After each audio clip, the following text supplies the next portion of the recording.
Mulheres, a paz do Senhor Jesus. Para quem não me conhece, me chamo Elizabeth, faço parte da Igreja Batista Renovada Betel. Hoje me foi dada a missão de trazer a aula da Escola Dominical para você, na nossa revista, tá? É a nossa segunda aula. E eu espero que você tenha essa revista, a sua Bíblia em mãos, para que a gente possa juntas aprender, amém? Vamos lá. A nossa segunda lição, ela tem como tema a sublimidade das bênçãos espirituais em Cristo. Nosso textuário ele fica em Efésios 1:3, que diz assim: Bendito Deus e Pai de nosso Senhor Jesus Cristo, o qual nos abençoou com todas as bênçãos espirituais nos lugares celestiais em Cristo. A nossa verdade prática diz assim: Deus nos elegeu em Cristo antes da fundação do mundo para que desfrutássemos das bênçãos espirituais. Amém? Agora eu vou precisar que você pegue a sua Bíblia, espada para o ar, abre em Efésios 1. Nós vamos ler somente o versículo 3, o 4, o 9 e o 14, tá bom? Vamos lá. Para você que não tem a revista, abra lá sua Bíblia em Efésios 1. Nós vamos ler o 3, 4, 9 e o 14. Diz assim: Bendito Deus e Pai, nosso Senhor Jesus Cristo, o qual nos abençoou com todas as bênçãos espirituais nos lugares celestiais em Cristo, como também nos elegeu nele antes da fundação do mundo, para que fôssemos santos e irrepreensíveis diante dele em amor, descobrindo-nos, tô no 9, tá, gente? Descobrindo-nos o mistério de sua vontade, segundo o seu beneplácito, que propusera em si mesmo. 10. De tornar a congregar em Cristo todas as coisas na dispensação da plenitude nos tempos, tanto as que estão no céu como as que estão na terra. Versículo 11. Nele digo que em quem também fomos feitos herança, havendo sido predestinado conforme o propósito daquele que fez todas as coisas segundo o conselho da sua vontade. 12. Com o fim sempre sermos para o louvor da sua glória, nós, os que primeiro esperamos em Cristo, em que também vos estáis depois que ouvistes palavras da verdade, o evangelho da vossa salvação, e tendo nele também crido, foste selado com o Espírito Santo da promessa. O 14, o qual é o penhor da nossa herança, para a redenção da possessão de Deus, para o louvor da sua glória. Amém? E aí nós vamos entrar aqui na nossa introdução, tá? A nossa introdução diz o seguinte: nessa lição vamos abordar a grandeza, a excelência, a perfeição do projeto divino para conceder bênçãos espirituais aos seus escolhidos. Desde a eternidade, aprove a Deus executar um plano de restauração e reconciliação com a humanidade caída. Por isso que na carta o apóstolo Paulo se mostra profundamente agradecido pela revelação do mistério que estivera oculto desde todos os tempos. Ele nos convida a louvar e a glorificar a Deus pela sua bondade e misericórdia para com todos os pecadores. Amém? E aí nós temos uma saudação, né? Uma forma de agradecimento a Deus por tudo que Ele tem feito nas nossas vidas, pelos mistérios revelados. Nós vamos entender os dons espirituais, as bênçãos espirituais que foram recaídas sobre as nossas vidas e como nós devemos fazer uso dessas bênçãos espirituais, amém? E aí aqui o apóstolo Paulo ele vem entrando como uma forma profunda de agradecimento a Deus pela revelação dos mistérios que estavam ocultos, amém? E aí nós vamos para a primeira parte da lição, ponto 1, a nova posição em Cristo. Diz assim: no passado estávamos perdidos e condenados à morte eterna, mas por sua infinita graça, Deus nos outorgou em Cristo o privilégio da salvação. E aí nós temos a doxologia, tá? O que seria essa doxologia? Ela caracteriza a verdadeira adoração e bondade divina, tá? E aí a gente tem a informação que diz assim: após expor os versículos de abertura da epístola, apóstolo Paulo apresenta uma sequência de texto que se caracteriza pela verdadeira adoração e bondade ativa, ou seja, a doxologia, tá? Bondade ativa de Deus. Ele começa pela frase: bendito o Deus e Pai do nosso Senhor Jesus Cristo, onde bendito significa digno de louvor. O apóstolo dá sequência até o versículo 14, por meio de um maravilhoso tributo ao Eterno e suas muitas bênçãos concedidas aos homens, tá? E aí a gente vai comentar um pouco sobre essa parte. Quando a gente fala sobre atributos de Deus, a gente começa a trazer a seguinte informação do que Deus ele é. Deus ele é amor, ele é bondade, ele é longanimidade e ele também é justiça, tá? Quando nós olhamos, gente, que os atributos de Deus, eles são esses, nós também não podemos esquecer que os atributos de Deus também são justiça, tá? E aí, no meio dessa justiça, Deus ele faz aquilo que é justo, tá? Não adianta eu errei, irmã, eu pequei, eu fiz algo que desagradou o coração de Deus, mas a palavra de Deus diz que ele é amor, que ele é bondade, ele é longânimo, tardio em irar-se. Tudo bem, mas também a Bíblia diz que ele é o quê? Justiça. Então nunca esqueça da justiça de Deus, independente daquilo que você for fazer, tá bom? Então é muito importante a gente identificar esses atributos de Deus, mas também olhar para esse lado em que ele é justiça e ele faz as coisas corretas, tá? Nesse trecho bíblico, trata-se de um hino teológico de gratidão, caracterizado pela repetição do seguinte refrão. E aí acompanhe lá comigo, ainda com a sua Bíblia aberta, em Efésios 1. Olha só o refrão que ele fala, tá? Aqui diz assim: nesse trecho bíblico trata-se de um hino teológico de gratidão caracterizado pela repetição do seguinte refrão. Aí aqui na lição diz o refrão: para o louvor da sua glória, para o louvor e glória da sua graça. E aí a gente tem lá no versículo 6, Efésios 1:6, que diz assim: para louvor e glória da sua graça, tá? E aí nós temos a repetição também, tá? Lá no versículo 12 e 14. Vamos lá, no versículo 12. Com o fim de sermos para louvor da sua glória, tá? Olha lá, louvor da sua glória. E no 14 novamente, tá bom? No 14 diz que é o penhor da nossa herança para a redenção da possessão de Deus, para o louvor da sua glória, tá? Então a gente vê esse hino teológico, a qual o autor ele menciona, tá? Novamente como uma forma de gratidão, ou seja, tudo que nós temos na nossa vida, que nós somos, seja espirituais, tá? Seja na questão financeira, seja a questão material ou espiritual, tudo nós devemos a Deus. É totalmente dele, tudo foi ele que nos deu, amém? E aí, a gente tem aqui, aquele a qual devemos adorar, está identificado na expressão Deus e Pai de Jesus Cristo. É uma clara referência à Santíssima Trindade com ênfase da natureza divina de Jesus, seu Filho.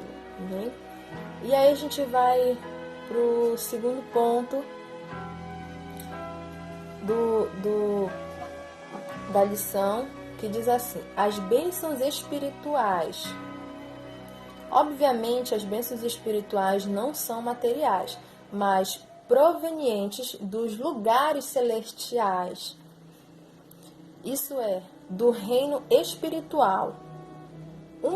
Essas bênçãos são mencionadas ao longo da passagem em Efésios.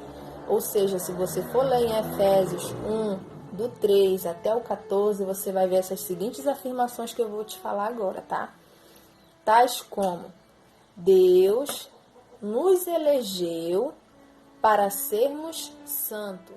Ou seja, nós temos a primeira referência aí da bênção espiritual que é nos dada. Nós fomos eleitos para sermos santos. Primeira, tá?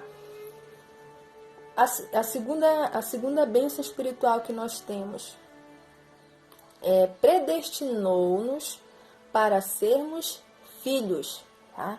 Então, nós somos santos e filhos. Terceira bênção espiritual, nos fez agradáveis para si. Agradáveis. Gente, essa informação aqui de agradáveis, o que seriam pessoas agradáveis? Pessoas agradáveis são aquelas pessoas que você quer perto de você, que elas te trazem uma certa tranquilidade, que elas trazem para você uma certa harmonia, uma felicidade. São pessoas que a gente gosta de estar perto, são pessoas úteis, tá?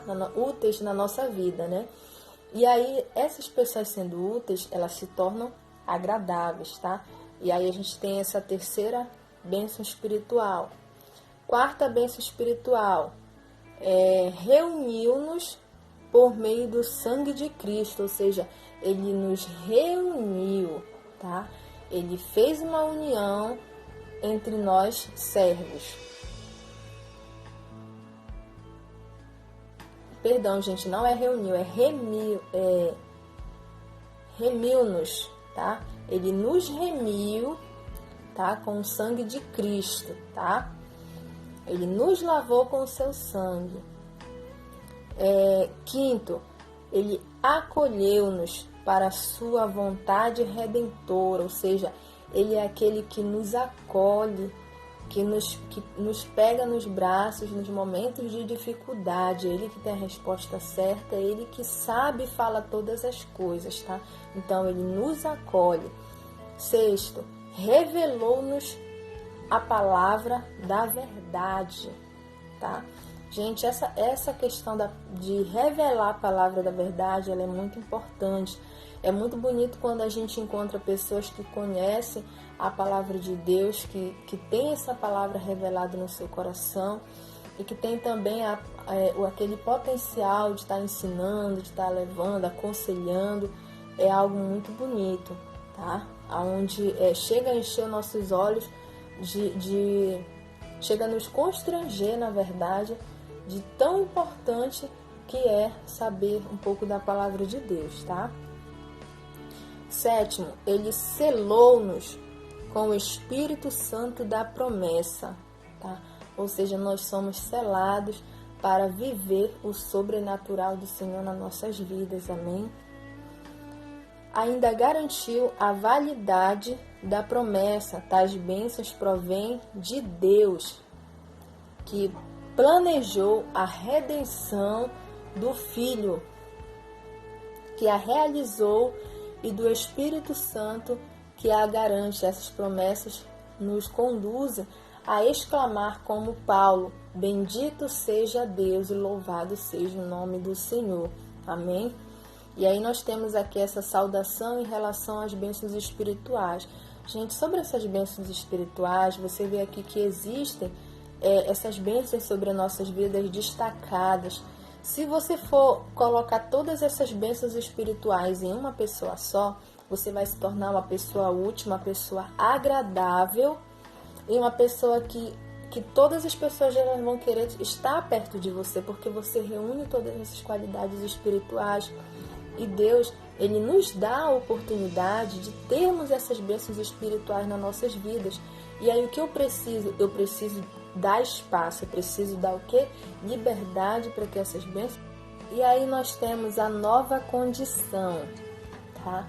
A expressão em Cristo significa que somos abençoados com todas as bênçãos espirituais a partir de sua pessoa, a obra realizada no Calvário, tá? Nós temos aí alguns versículos, eu vou só citar para vocês, não vou ler, senão a gente vai se prolongar muito. A gente tem referência em João 1:3, Hebreus 5:9, tá?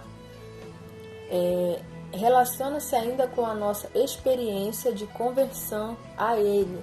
Mais uma referência, 2 Coríntios 5:17. Essa nova vida é conferida somente para quem está em Cristo, isso é, oposto da antiga vida em Adão, escravizada pelo pecado, tá?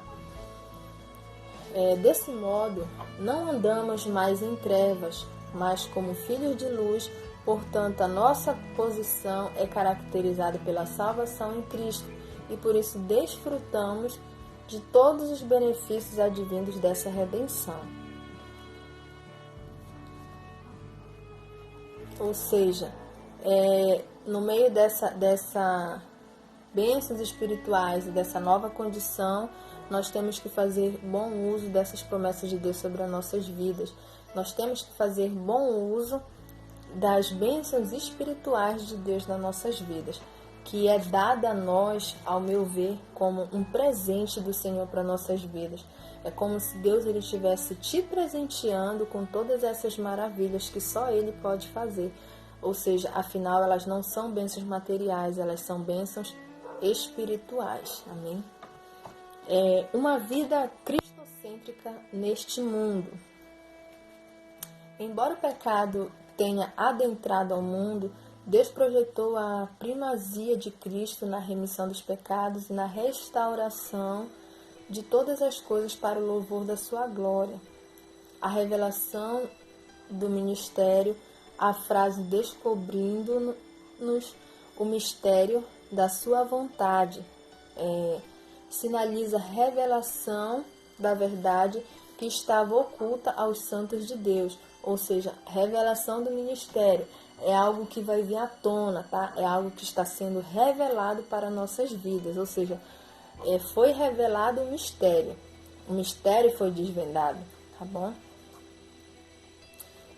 Essa verdade diz respeito aos decretos eternos de Deus, que Deus planejara por sua soberana vontade com o propósito de salvar os pecadores.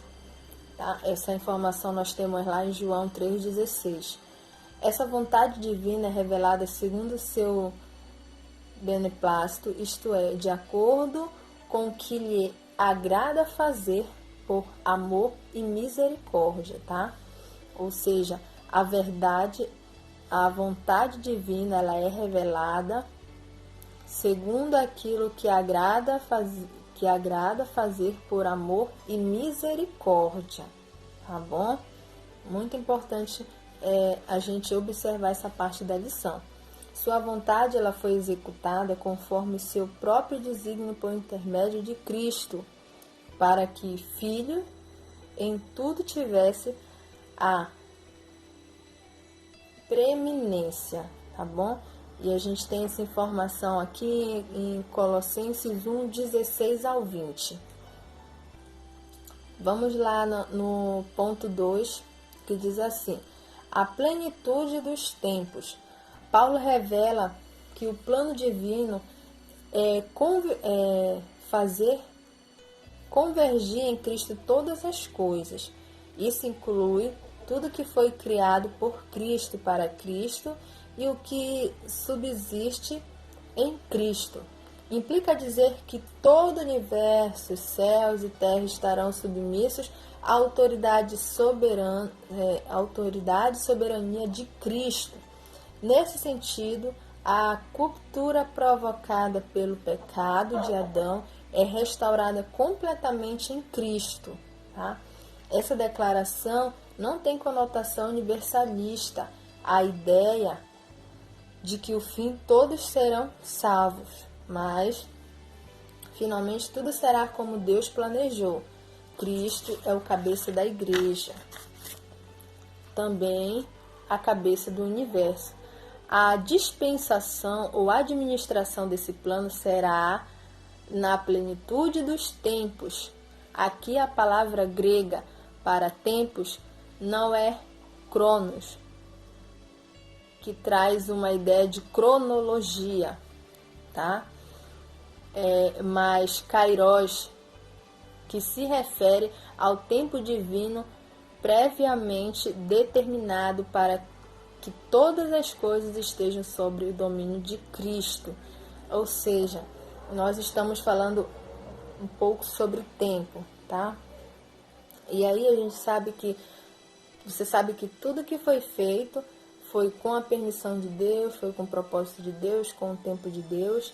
E aí aqui não é diferente, todas as coisas estejam sob o domínio de Cristo, tá? É o que a lição ela nos informa, e a gente tem essa referência em Atos 1:7, tá?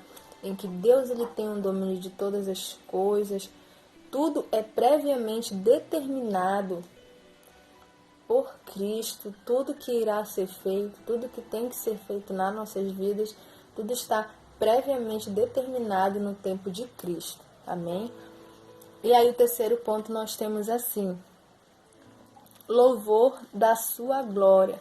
O apóstolo enfatiza que as bênçãos são destinadas aos crentes judeus e gentios, à igreja. Paulo muda do pronome nós, tá? E ele e os judeus para o também vós, os gentios, indicando que em Cristo os crentes de ambos os povos são herdeiros da promessa, tá? Ou seja, a gente tem a informação de que nós somos herdeiros da promessa de Deus, e é muito bom nós sermos herdeiros de promessas, porque é sinal que nós somos amados. Alguém acreditou na gente, ainda que eu olhe a aparência do ser humano, né? Ainda que eu olhe, eu pegue essa embalagem e veja essa embalagem, talvez é uma embalagem bem simples, mas aí quando eu abro essa embalagem, né, e eu sinto que tem dentro dessa embalagem é um perfume agradável, onde eu posso ter a liberdade de passar esse perfume e transmitir para as outras pessoas, isso é um sinal de que eu estou sendo um herdeiro, tá? Ou seja, Deus ele não olhou para a minha aparência, mas ele olhou para que ele está olhando para o que está dentro de mim, do meu coração. E aí a gente tem aquela informação no livro de Samuel, né, salvo engano 16, que diz que quando o profeta Samuel ele foi até a casa de Davi para ungir Davi como rei, o que acontece? A Bíblia diz que ele olha Eliabe e diz que ele era o rei, que ele precisava ungir ele. E aí Deus ele repreende naquele momento em Samuel. Ele diz para Samuel: olha, Samuel, você está olhando o exterior, eu estou olhando o que está dentro do coração dele, né? Então, é isso que Deus ele tem olhado nos últimos dias, para o que está dentro do nosso coração, tá?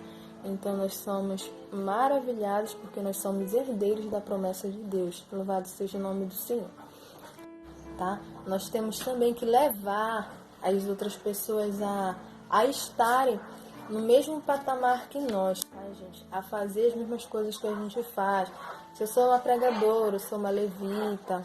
Eu sou uma pregadora, se eu sou uma levita, então eu posso entender que eu tenho que levar as pessoas à adoração, eu tenho que mostrar, e eu tenho que levar as pessoas a uma adoração, ou então a entenderem o verdadeiro sentido das promessas de Deus sobre as nossas vidas, tá?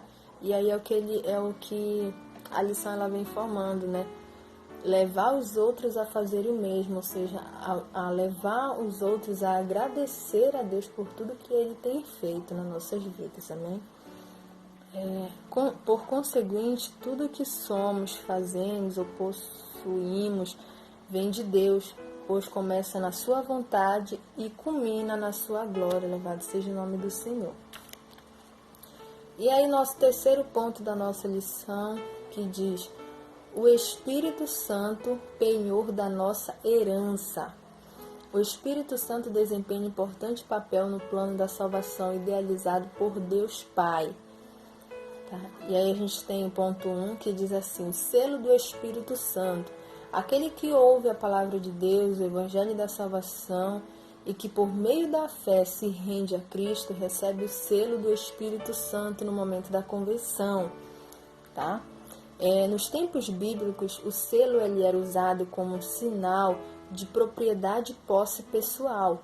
A conceder o Espírito Santo, o crente, Deus identifica que o que os pertence a Cristo, pois o Espírito testifica aqueles que são os filhos de Deus. Ou seja, a partir do momento que você aceita Jesus e recebe Ele como único e suficiente Salvador de sua vida, você está sendo selado, você está sendo marcado, identificado, que a partir daquele momento você se torna um filho de Deus. Amém?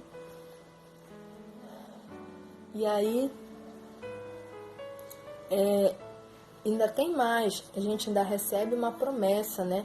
Que a Bíblia diz lá em 1 João 5,18, tá? Anote aí na sua Bíblia, na sua revista ou no seu caderninho. Tá? E diz assim ainda, e o maligno não lhes toca, tá? É uma promessa de Deus sobre as nossas vidas. Assim, a terceira pessoa da Santíssima Trindade tem um papel fundamental de regenerar, purificar e santificar o pecador.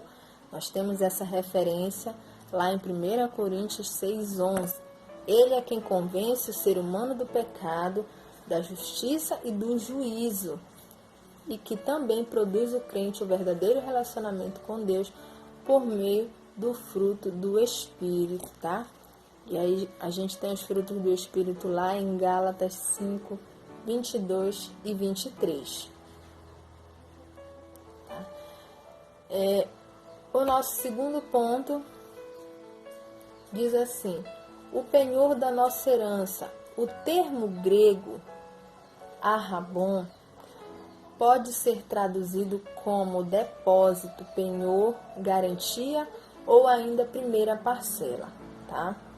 A palavra tem origem semítica e era usada nas transações comerciais para assegurar o preço ou garantir o pagamento de algo, tá? Ou seja, penhorar.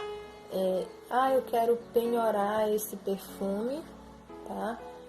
E aí eu vou deixar aqui com você como garantia que eu venho dar como garantia do meu pagamento a você, ou da primeira parcela, que talvez eu não possa pagar, e eu vou deixar isso como penhor, tá? Vou deixar isso penhorado. É essa informação, tá? E aí diz assim, Paulo ensina que o Espírito Santo é o depósito que garante a nossa herança em Cristo, tá?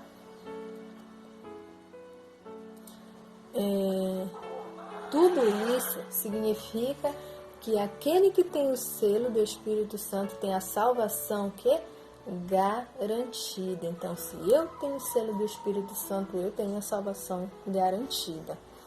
Isso não quer dizer que os crentes que o crente está salvo para sempre, independente da sua conduta, mas que a redenção está validada aos eleitos em Cristo que permanecem fiéis, tá, gente? Ou seja, não adianta eu dizer assim, irmã, agora eu sou cristã, aceitei Jesus, e aí quer dizer que eu posso fazer o que for, posso fazer todos os tipos de besteira, mas a minha salvação ela está garantida. Não posso te afirmar isso. Por quê? A lição ela vem dizendo assim, a redenção está validada aos eleitos em Cristo que permanecem fiéis. A gente tem a referência lá em Mateus 24:13, tá? E aí, só pra gente entender um pouco, vamos ler lá em Mateus 24:13.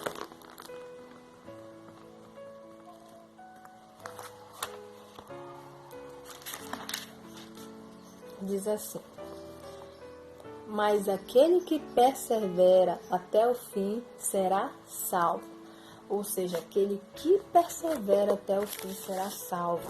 Então, vão existir situações na tua vida que vão fazer você querer chutar o pau da barraca, não dá mais certo, e aí eu tenho que tomar uma decisão, eu preciso ser assim, dessa forma, eu preciso fazer desse jeito. E aí são coisas que vão começar a confundir a tua mente. Mas o que a palavra diz? Aqueles que permanecerem fiéis até o fim, tá? Ou seja, esse permanecer fiel até o fim, gente, é independente da tua luta, da tua dificuldade, você tem que olhar para o alto, que é de lá que vem o teu socorro no momento de tribulação.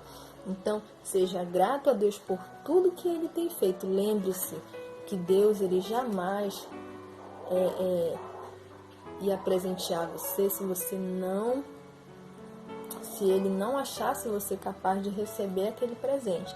Então, se sinta presenteado, se sinta lisonjeado, se sinta maravilhado, porque Deus, Ele depositou sobre as nossas vidas essas bênçãos, tá? Essas bênçãos espirituais Ele depositou sobre as nossas vidas, tá? E aí nós temos a nossa conclusão. Nessa porção da Epístola aos Efésios, o plano divino revelado resulta na reconciliação do ser humano com Deus por meio de Cristo e na restauração de todas as coisas visíveis e invisíveis. Ambos aos propósitos devem redundar em louvor e glória de Deus eterno, na plenitude nos tempos. Todo desígnio divino estará plenamente executado. Propósitos devem redundar em louvor e glória de Deus eterno, na plenitude nos tempos. Todo desígnio divino estará plenamente executado, tá? Ou seja, essa lição ela veio nos mostrar a forma de nós vermos as obras espirituais e nos maravilhar com essas obras espirituais. E aí Deus ele vem nos mostrar que o único propósito, né, que devem ser executados, esses propósitos, eles são exatamente para a honra e a glória do nome de Deus. É o nome de Deus que precisa ser glorificado, amém? É o nome de Deus que precisa ser honrado. Tudo que Ele tem te dado é para a honra e a glória e louvor do seu nome. Então que você possa ser abençoado nessa tarde, que Deus ele possa ter falado ao teu coração e que você possa ter aprendido junto comigo. Amém? Beijos e que Deus ele abençoe a sua vida.